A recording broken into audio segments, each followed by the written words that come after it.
Good morning to all. और बताओ, अब आप कहते हैं रोज ही बताओ पढ़ाई कैसी चल रही है। भाई बताना तो पड़ेगा ही, पढ़ाई कैसी चल रही है, तभी तो आप भी ध्यान देंगे। आज जो आपकी क्लास है 9th के लिए है, और 9th में आज मैं आपको the sound of music chapter है, उसकी समरी बताऊंगी। बड़ी अच्छी स्टोरी है। देखिए, हमारी जो बुक्स है हमें कुछ ना कुछ सीख देती है, जिन्हें हमें समझना चाहिए और फॉलो भी करना चाहिए। द साउंड ऑफ म्यूजिक, इसमें क्या बताया गया है? इसमें जैसे कहते हैं ना, कोड का दिया हुआ है सब कुछ, हमारा शरीर, हमारी बुद्धिमानी। यदि उसने दिया है तो हमें उसका उपयोग भी जरूर करना चाहिए, हमें हिम्मत नहीं हारनी चाहिए। तो इस कहानी में एक ऐसी ही लड़की की कहानी है जो जन्म से ही बहरी है, लेकिन उसे पता ही नहीं होता कि वो सुनने की क्षमता उसकी कम है। पता लगता है उसे लगभग 7-8 साल की आयु में। तो कितना बड़ा झटका लगता है पेरेंट्स को और उस बच्ची को। देखिए, इसमें जो लड़की है वो है एवलिन ग्लैनी।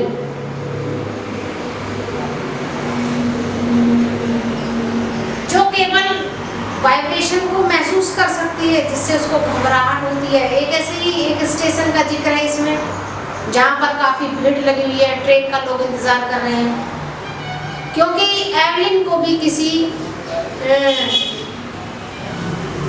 फंक्शन में जाना है पार्टिसिपेट करने के लिए। तो ये जो स्टोरी है स्टार्ट होती है वहाँ से। लोग धक्का मुक्की कर रहे हैं अपना चढ़ने के लिए। अब एवलिन को महसूस होता है कि भाई उसे थोड़ा कंपन महसूस होती है ट्रेन की, तो उसको घबराहट महसूस होने लगती है। वो समझ नहीं पा रही है कि उसके साथ ये क्या हो रहा है। ये तो एक शुरुआत थी चैप्टर की। अब मैं आपको बताना चाहती हूँ कि इसमें मेन बात क्या है। एक दिन क्या होता है, जो एवलिन है उसकी माँ बैठी हुई है पास में। तो माँ उसका ध्यान आकर्षित कर रही है किसी बात के लिए, पियानो वगैरह है, कोई म्यूजिक, उसको बजाने का प्रयास कर रही है और उसका ध्यान आकर्षित करना चाहती है अपनी तरफ। लेकिन एवलिन ग्लैनी बिल्कुल भी ध्यान नहीं देती है। मान लो जैसे कोई बहरा होता है, हम उसको आवाज दें या अपनी कोई बात उसको बताना चाहे, हमें महसूस होता है कि उसने हमारी बात सुनी नहीं। तो एवलिन ने भी ऐसे ही रिएक्ट किया, उसको कुछ पता नहीं कि माँ उसकी क्या कह रही है, पियानो बजा रही है या जो भी है, नहीं सुनी। तब माँ ने थोड़ा महसूस किया कि मैं इसको इतना ध्यान आकर्षित कर रही हूँ कि ये जवाब क्यों नहीं दे रही, क्या कारण है। कुछ नहीं, थोड़ा डॉक्टर को भी संपर्क कराया। अंदाजा हुआ उन्हें कि एवलिन की सुनने की क्षमता बहुत कम है ही नहीं। इस बात से एवलिन को बड़ा दुख होता है, माँ बापों को दुख होता है। देखिए, वो स्कूल में जाती है, ये बात वो अपने टीचर से और अपने जो क्लासमेट है उससे सबसे छिपा कर रखती है। उसको शर्मिंदगी महसूस होती है। अब क्या करे, ये तो बोर्ड की दी हुई है। अब लगभग काफी टाइम हो गया उसको छुपाते हुए, लेकिन एक टाइम ऐसा होता है कि जब उसकी कंडीशन और ज्यादा खराब होती चली जाती है। तो जो टीचर्स हैं उन्हें रियलाइज होता है कि एवलिन सुन नहीं सकती। तो उन्होंने उसके गार्जियन को बुलाया, जो हेड टीचर थी वहाँ की, और बोला कि इसको जो है एडमिशन, जो बधिर बच्चे होते हैं, बहरे गूंगों का जो स्कूल होता है, उसमें आप इसका एडमिशन कराइए। ये सुनकर उसके पेरेंट्स को उसको बहुत दुख हुआ, लेकिन क्या करें, गॉड की जैसी इच्छा थी। लेकिन एवलिन ने हिम्मत नहीं हारी क्योंकि उसको बचपन से ही म्यूजिक का बहुत शौक था, वो उसमें अपना कैरियर बनाना चाहती थी। अब जैसे ही उसने सोच लिया कुछ भी हो, जो मेरे अंदर टैलेंट है मैं उसका यूज जरूर करूंगी। तो जैसे ही उसने अपना पढ़ाई के लिए अपना एडमिशन वगैरह भी ले लिया, लेकिन अपना जो म्यूजिक के प्रति जो उसका प्रेम था उसने उसको खत्म नहीं होने दिया।